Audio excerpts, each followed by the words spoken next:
Let's start with Ben Bolch from the LA Times. Hey, Dorian, how are you? I'm doing good. Good. Hey, I was just curious, you guys are playing Arizona this week. Did Coach Fish, was he part of the recruiting efforts at UCLA? And was he part of the guys talking to you when you came? Yeah. Me and Coach Fish have a great relationship. Ever since he was at Michigan and then came over to UCLA, he was a big part of why I chose UCLA. And him and his offensive scheme and all that stuff. So him as an offensive coach is something I really admire. So you must know his preferences pretty well then. What do you like about his offense? It's a real NFL style offense. Has a lot of similarities to stuff that they run on Sunday. So I think that was the most intriguing thing for me, as well as he's a player's coach and really knows how to get his quarterbacks to do whatever he wants them to do. So. Okay, and then one other thing, when you went back and looked at the film, what did you see in the second half offensively that you guys weren't able to get on the scoreboard?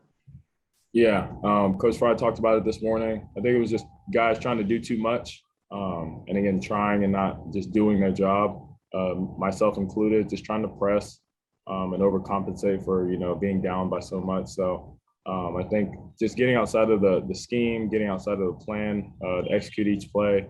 And it all just culminated up to, bad things happening. So, thanks. Yeah. All right, let's go to James Williams from SoCal News Group. Hey, Dorian, how you doing?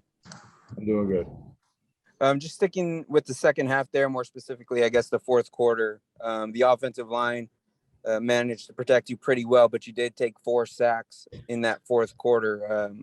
After looking at the film, was there anything you were able to take away from that, or was there a breakdown along the line or anything that led to those sacks happening?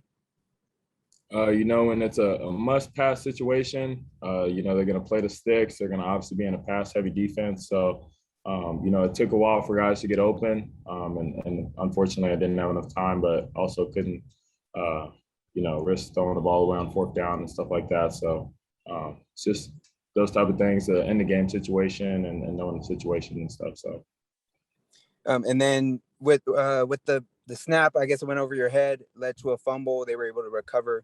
I believe they got 3 points out of that. Is there anything that you can do as far as chemistry with Duke to try and kind of build some better rapport, I guess, when it comes to snapping the ball? Yeah, and again, it's just Duke's first game starting at center, so it's definitely a lot to take in. With having to be the control of the O-line and make the calls and all that stuff. So I know a lot was going through his head. But again, just letting him know that he's got 4 great guys around him. He's got a good back and a good quarterback behind him. So he doesn't have to do it all on himself. And just getting reps with him after practice and before practice and stuff like that. Just making sure he's comfortable and helping him any way I can. So. Thank you, Dorian. I appreciate it. Let's go to Joe Reedy from AP.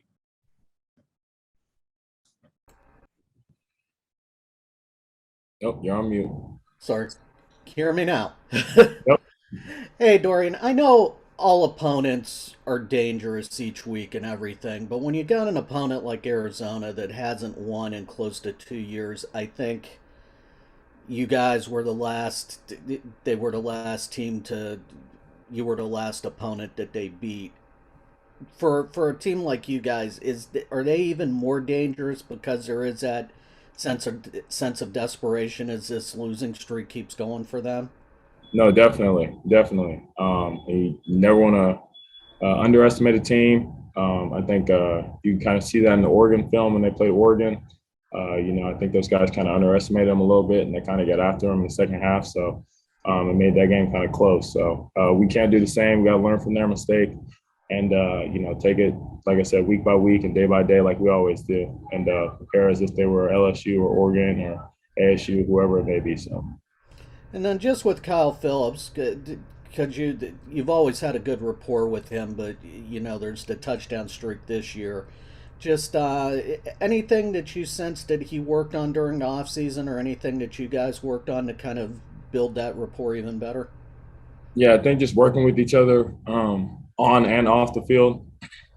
I think our relationship has gotten a lot closer off the field, even more so than it was. Just hanging out every day, talking every day, And then as well as just on the field, he's always coming up to me after each play, telling me what he sees, good or bad, whether he's open or not. So, just always staying in my ear, me always peeking out the corner of my eye to make sure where he is and stuff like that. So just keep building that chemistry every day, and it gets better every day. So. And then just last thing for me on that double swinging gate formation that you guys had in the first half, that you kind of, do you have the chance to audible if you don't see something to go into a more conventional formation, or just what's the whole process there? Yeah, I go through my keys. And again, I'd leave all that other stuff up to Coach Kelly. I just go through my keys and execute the play. If it doesn't work, then it doesn't work. If it does work, then we'll call it again probably. So. Is that just something where you check near the sideline and it's like, just go back to a more conventional formation, or hey, everything looks good, just go and run it? Everything looks good, get the green light and go. So. Okay, thanks, Dorian. Yes, sir. All right, let's finish up here with Sam Connon from SI. Hey, Dorian, you were saying last week how your injury against Stanford was kind of a whole bunch of things. Are you back from that 100% now, or still kind of working through it? Yeah, I mean, it's week 5 in the middle of the season, so I wouldn't say I'm 100%. Probably not even close to 100%. So, there's going to be aches and pains coming up every week. So just having to push through all that. And, as long as it's not broke, I'll be out there playing. So. And then you were talking about after the game that if you could go back, you would have handed it off to Zach there on 4th down. Is that something that you talked to him on the sideline about, or watching film after, just kind of talking about what you guys could have done differently, wishing you could have handed that off? Yeah. Obviously, going back over and watching the film, that was a different story and stuff like that than in the heat of the moment, obviously. So obviously regret not handing the ball off, but it's also a learning lesson for the rest of the games to come, and so that mistake won't happen again. But I think overall offensively, we still did a great job executing most of the plays. I think we were about 80+% on executing. So a lot of good things to go off of, but also some things to learn from. So which is how it is every week. So we just got to keep building. Hey, Bo, how are you? Good. How you doing? Good.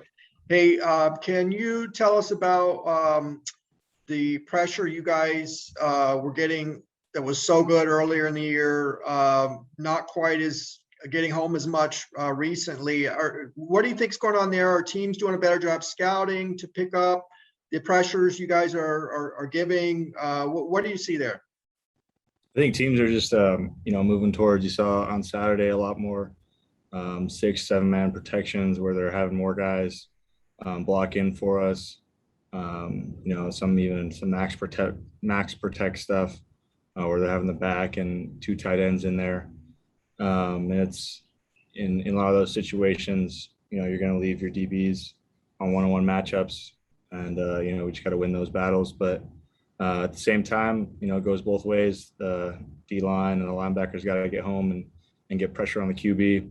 I think ASU did a good job of allowing that guy to make some quick throws, even when they were deep balls. You just get them out pretty quick. For the most part, they picked up on a lot of things. I think early on they tried to do some screen games. We shut them down on that. They try to work laterally across the field. As far as spreading us out, didn't have much success doing that, so they had to take some vertical shots, and some plays didn't go our way, and that's football. You feel like you guys have some counters ready going forward? Yeah, I think the good thing is that this defense has shown we can definitely stop the run. Really good at doing that.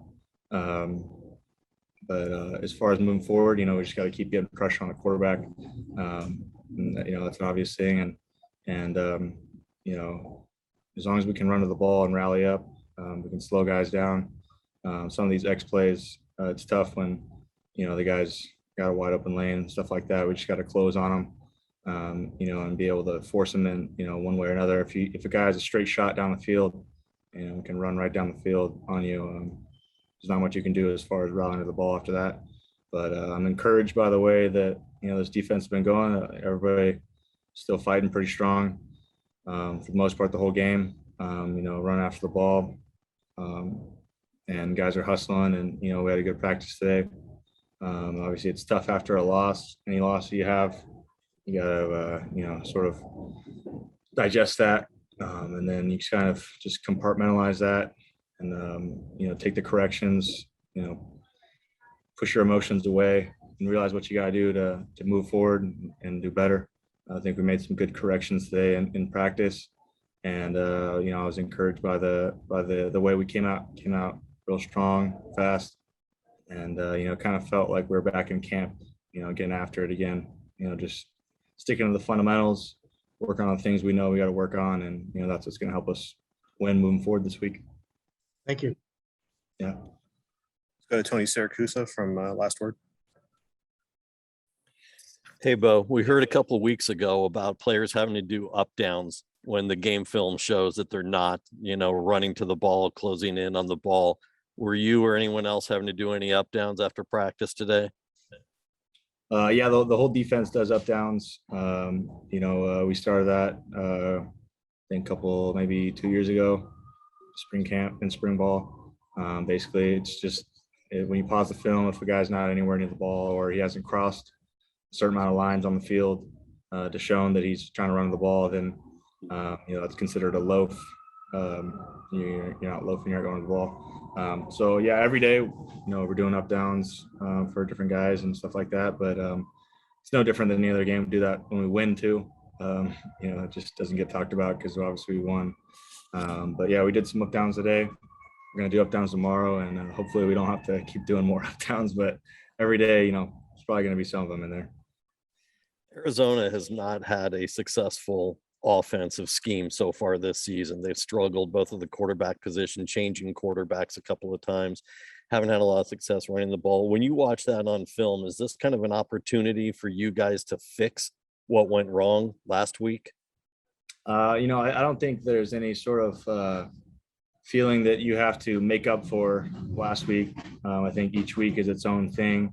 And that's how you kind of hurt yourself if you try and go into a game trying to make up for everything you did in the last game. It's a completely different team, different personnel, different style that they're going to play. But we just got to execute for the most part. And when we've done that, when we've played as a full team, we've played all together on both sides of the ball, and we've had energy and we're firing on all cylinders. You guys have seen, and this team's really good. And I still believe, this is a very good team we have here. I think we had a, sort of an off night on Saturday. But every team, on any given Saturday, any team can win, any team can lose, and that's just football. You saw a lot of that this weekend in college football, a lot of crazy things going on. But at the end of the day, it's Monday now, it's a new week, and we got a new opponent ahead of us.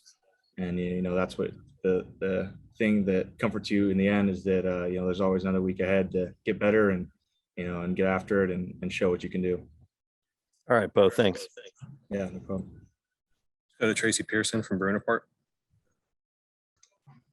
Hey, Bo, how much of an advantage is it for you to go up against Jed Fish and his scheme, and how familiar are you with it? Just what kind of advantage is it for the defense to have that? Yeah, I mean, obviously he's a good coach, he's a good guy, and a lot of the guys here were going against some of his looks when he was here.